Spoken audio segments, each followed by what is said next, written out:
one topic, two guests, two perspectives, one show that gets to the point with the biggest names in business, media, entertainment, and technology. Welcome to The Point with me, John Steinberg.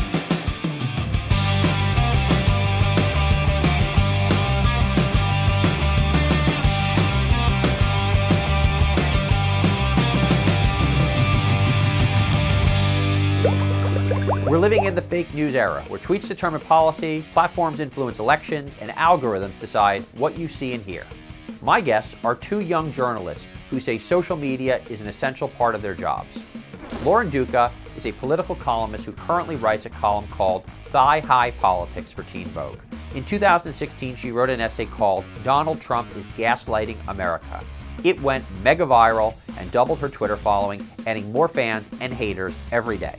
The purpose of journalism is not to be fair and balanced. It is to process things and allow people to understand them better. Arianna Davis is a writer, editor, producer, and host for Refinery 29. She's interviewed big names such as Hillary Clinton and Michelle Obama and Oprah Winfrey. For her, social media is a way to hear perspectives she doesn't see in the mainstream media. A lot of times people in the comments will say, this isn't journalism, this is so biased, this is this, and I'm like, you guys realize this is clearly like an opinion piece. I sat down with them to discuss the unique benefits, drawbacks, and responsibilities that social media brings to their industry. I'm lucky that I have been able to pull together a lot of my interests. I started out as an entertainment celebrity beat writer, and then, you know, just the person that I am, I'm a woman of color in the age that we're living in right now, so it's almost impossible to not also have a passion about what's happening in the world, about, you know, diversity and inclusion. So I've been able to mix kind of my two worlds in that way. At Teen Vogue, I'm writing specifically for young women, but I've found that the purpose of my voice and what I'm trying to do more of is to make politics accessible. There's so many stories we need to be following. So many of them are so complex. You need to kind of be 5 to 7 kinds of highly specialized lawyer and a foreign policy expert to fully understand. And I think that there's work to be done in making these things easier and more accessible to an incredibly busy public. And so I think my audience ranges well beyond young women to middle-aged men named Gary, who email me sometimes. Hey, Gary. How does social media inform and impact your writing? Oh, wow. You know, I think Twitter definitely is a big resource for me for writing. You know, there's something we call, you know, Black Twitter, which is like, there's a lot of people who are on Twitter who have maybe a different perspective than the typical headline. So I'm really tuned into what we call Black Twitter, but also just, you know, seeing what people are talking about, what the conversations are, hearing, you know, different perspectives on the news. I think is, you know, it's almost my responsibility as a journalist having that resource to be able to tap into that. Explain Black Twitter. You know, there's almost a community within the Twitter community. It's a lot of writers, influencers who are very opinionated on different subjects. There are certain things when they happen in the news that, you know, Black Twitter is going to be talking about it. So whether it's, you know, something related to Donald Trump or whether it's something happening, you know, with the Kardashians, where it's, you know, something happening with cultural appropriation or anything that's like a buzzy topic, Black Twitter is always going to have a very unique perspective, which is it's the Black voice, it's the Black perspective. It's, you know, not just what you're seeing on CNN, but what's the other layer to that. A lot of times that means funny jokes and memes, but it also means outrage. It means it's a place where, you know, where Black voices can go to really express themselves. I am sometimes just on my news feed every day seeing what people are talking about, and that might give me a story idea or make me think, oh, I should write about this. I mean, for instance, I just wrote for Equal Pay Day a story about how, you know, millennial women, we're always getting this message that we need to talk about equal pay, but for a lot of us, it's still a very uncomfortable topic. So I wanted to hear from real millennial women, how do you feel? Is it about competition? Is it about, you know, etiquette? Why aren't you talking about it? And the way that I was able to get a lot of women to talk was on Twitter. Just tweeting and saying, hey, I'm looking for voices, and I got so many responses, people recommending friends. And so social media, I think, in that way can be a really great tool for journalists as well. Twitter is fundamental to my work, and I think that what it has given me at this point is an independent channel that allows me as a freelance journalist to not be beholden to any publications in what I do or say. Your Teen Vogue op-ed, Donald Trump is Gaslighting America, went unbelievably viral. I was trying to figure out a way to break down this distressing abuse of the truth from the president. Gaslighting is a psychological abuse tactic in which the victim is made to doubt their own sanity. Yes. It's not a term I invented or even invented in regards to Trump, but it was an easily accessible device for understanding that effect and helping to disarm it by empowering people with a simple, almost SparkNotes understanding of an attack on the press and on the truth that we see continuing well into his presidency. And it went unbelievably viral because it seems like an enormous amount of people agreed with it, and then there were people like Fox News that were very opposed to it, and that is basically why it got so big, right?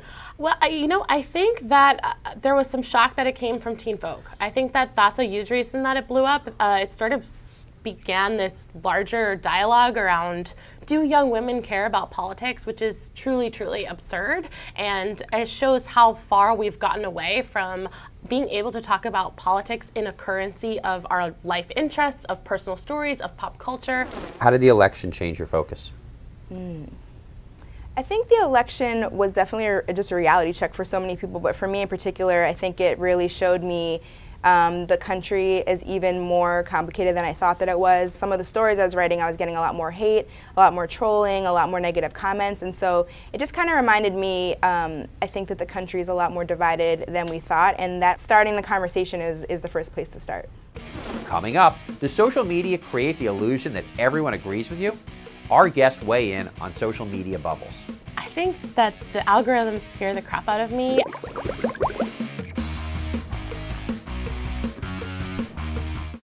Welcome back to The Point. On this episode, I'm chatting with journalists Lauren Duca and Arianna Davis about how social media is shaping their industry.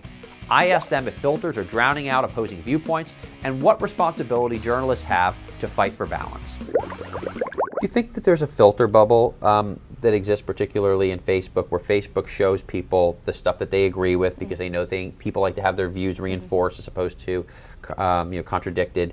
Do you believe that a filter bubble exists? I do believe that, but I don't think it's necessarily just on Facebook. I think that that occurs on Twitter, on Instagram. I think that a lot of it, it's not even necessarily something new. I think a lot of us live in a bubble based on our family, our friends, the people we surround ourselves with, and so I think generally speaking, we all live a little bit in a bubble, and I think post-election, some people have been trying to kind of pop that bubble a little more and say, hey, I want to know what someone who has a different view than I do thinks. The internet also has a lot of positive good for people being informed. So I think that there are bubbles, but there's also bubbles being burst. What are your thoughts on the algorithms, the fact that these platforms determine what people see? I think that the algorithms scare the crap out of me. Having been in a newsroom that I saw restructured multiple times in response to the algorithms, not only is this changing what people see, it's changing how stories are written and how stories are told. And it's another place where tech companies have managed to eschew responsibility. Do you think there's a role to be played for media literacy, either by the platforms or by the journalistic organizations, to inform people about what is fact and what is opinion, and what is this area of kind of informed opinion that you were talking about, and then what's conspiracy theory like InfoWars? Absolutely. I mean, that's journalism, is the work of signaling and having transparency around what kind of information is being put out there. And I guess as it applies to a tech space, it's a question of whether journalistic ethics or ethics at all should be applied to Silicon Valley. I think the answer is yes. And I think that that sense of transparency, of showing readers, telling readers how decisions are made, should be present across the spectrum in terms of hard reported journalism and also opinion pieces. Does social media rush the process of journalism, you think?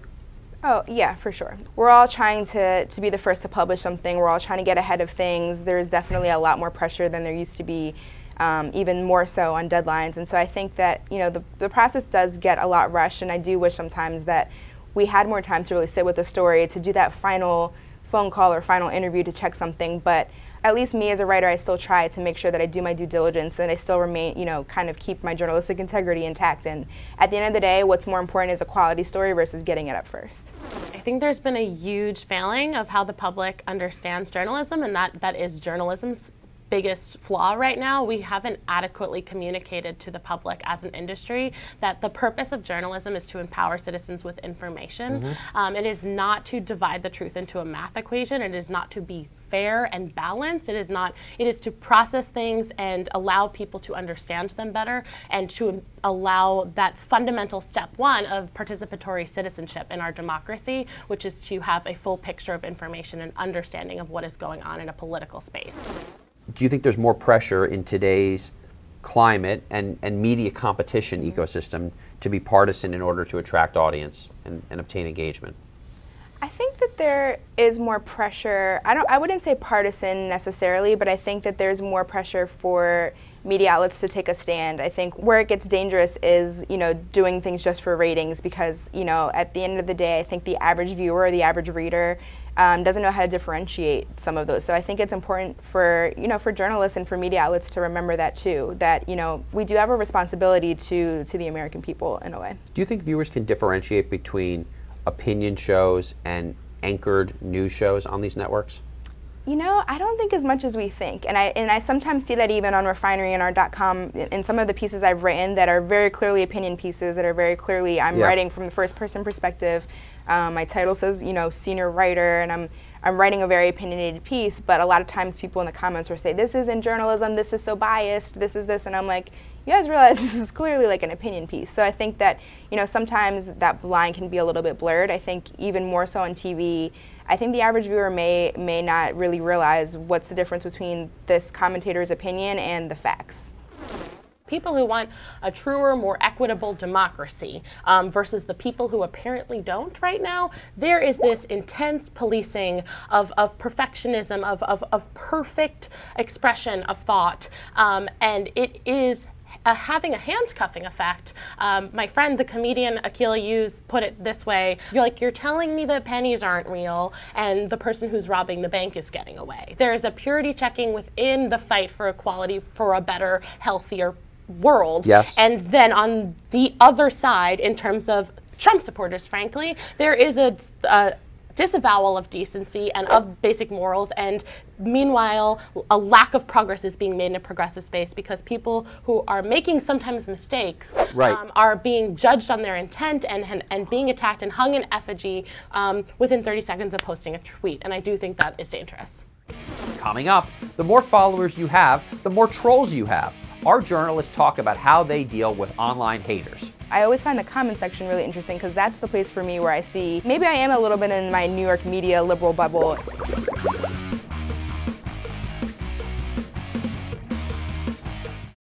Welcome back to The Point. Just because you have a big online audience doesn't mean everyone in it agrees with you. Journalists Lauren Duca and Arianna Davis tell me how they handle everything from simple disagreements to trolling and outright threats.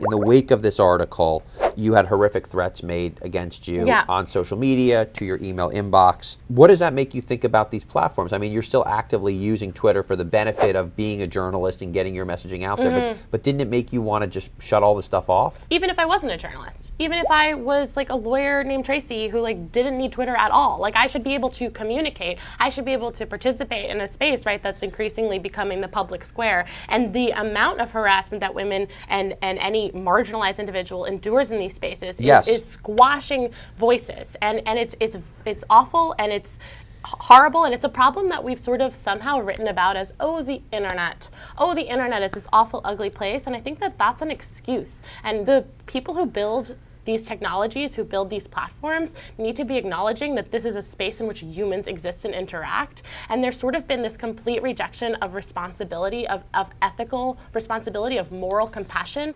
I find the comment section so fascinating because there's a lot of conversation that happens there. And I mean, the majority of the comments obviously are always from, especially in our more liberal pieces, are always from Trump supporters or from people, or from people who, strongly disagree with our liberal point of view or are calling us out for certain things. And so I always find the comment section really interesting because that's the place for me where I see, maybe I am a little bit in my New York media liberal bubble, and I'm really seeing, people across the country feel so many different ways. It's not just, there's a lot of layers to all of it. The trolling, I think, has definitely stepped up even more after the election. But does it make you want to not read your @replies or not read your comments? Do you feel sometimes like you just want to, how do you deal with it? I mean, reading it can't be particularly healthy, Yeah, I will admit I do read sometimes because I almost find it, sometimes it's actually educational because it reminds me that there are some people, I think in order to have a real discussion and a conversation, you have to be informed. So to know what the other perception is, to really kind of have a reality check and realize, hey, not everyone is thinking like you do. That sometimes to me actually is educational, but sometimes the comments are just so outrageous that I'm like, okay, it's time to just turn this off. What are your thoughts on video versus print, which is that print is often the most effective way to communicate an idea, and in some ways the least monetizable, and video is so much more attractive to the advertisers, but in many cases you're making video for the sake of the advertisers, not because it's a better medium for the story than print. And is this a struggle that you go back and forth with, you know, in terms of where you're going to put your content and with your editors and, you know, with your business colleagues? I don't know that I struggle with it, but I do think that there's a good place for both. I think that when I write a really interesting story, sometimes I'm like, and then we could have this video on top of it that will add another layer, or maybe, you know, having this video paired with this piece will make it more attractive to advertisers. So I do think that there's room for both, and I don't think that one is necessarily better than the other. I am always going to believe in print and believe, you know, that the written word, there's nothing really that trumps that. There's so many more layers you can get from a print story usually. Like you can reread it, you can take so many messages from it, you can really think about it, versus a video where it's kind of like, here's what we're showing you and it's done. So I think that there's a place for both.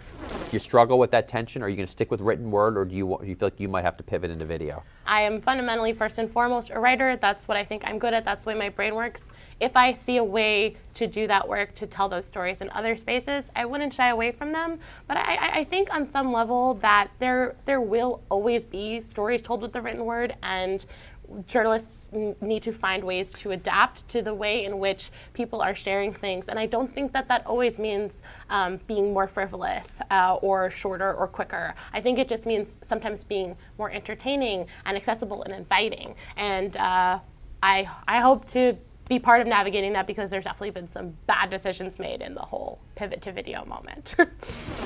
Coming up, can media help bridge social divides, or is it only making things worse?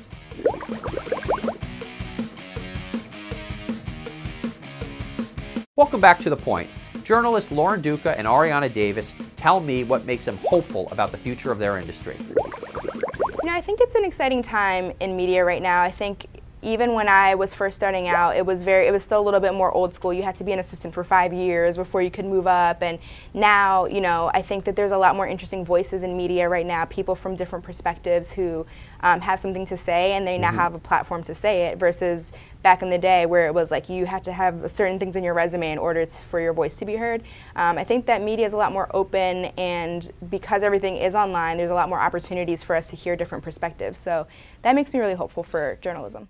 I am hopeful about the renewed interest in what is going on. I think there was a time not too long ago where it was possible to write off politics as some kind of separate interest. You could say, I'm not that into politics, as if just, you know, expressing a distaste for olives. And now we are bombarded with the inner workings of federal government, to the point where, you know, if you go to the gym, it's on the TV. It's the way that things are covered, that things coming out of the White House are covered, because they're horrible, are on the American mind in a new way, and we saw booms of subscriptions in the wake of Trump's inauguration. Yes. I think that there is an increased interest in being informed and building a foundation of information, and I think that's really critical. What is your dream interview, or have you already done it?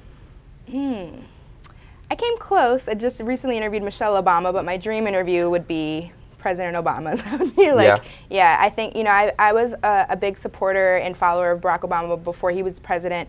I read Dreams from My Father back in the day. I'm biracial as well, and I always have just followed his journey and thought he was such an interesting man outside of even politics and government. So in my mind, I'm like, if I could sit down with one person, that would be it. My dream interview is Dean Banquet of the New York Times, because I think that he's making a lot of decisions that have shaped and continue to shape our perception of politics, and I would love to understand how the hell he's making some of them. What is your dream story to write about that's not necessarily an interview? Is there a place, a happening, a thing you'd like to report on that you haven't yet? I think that I just want to keep rising to the challenge of trying to make the news accessible and to set an example of how we can integrate political interest into our daily lives, and any way that I can continue telling stories within that space is the work I hope to keep doing. Is there a story other than an interview that you'd like to tell? this is a really random, but I read about this, there's this mermaid community in Austin, Texas, where like these women they literally believe that they're mermaids, and they like perform as mermaids all day, and they live in this like this little community there where like that's literally their reality. And I've always for some reason been so fascinated by that. Like if I could just go there and follow them for a day, I wonder what a day in their life would be like. That was the kind of story I was looking for. What do you think is missing in media and journalism right now, and what would your prescription be for filling that? I would say, I think we could listen a little bit more. I think that, you know, a lot of right now, even when I watch like debates on CNN or when I see a lot of talking heads going, you know, at each other, I think that the idea of actually listening to another person's perspective, letting that inform your perspective, realizing that we're in a moment right now in this country between politics and even the Me Too movement where, you know, tensions are very high. And I think that if everyone could just take a minute, take a beat sometimes and slow down a little bit in these conversations and hear each other, I would like to see a little bit more of that.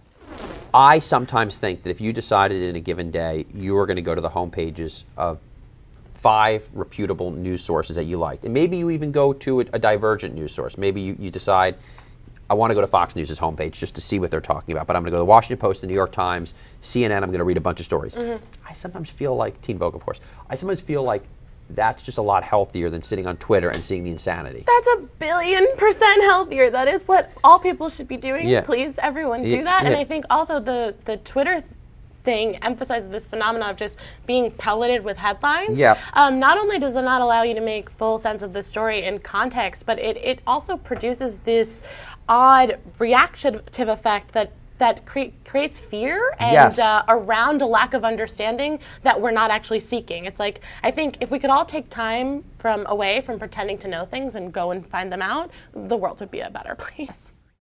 So, is the media to blame for divisions existing in our society? Or is it only shining a spotlight on what's already there? Our journalists make the point that everyone, from content creators to consumers, has the responsibility to use this tool thoughtfully. Join us next week for more great conversations on The Point.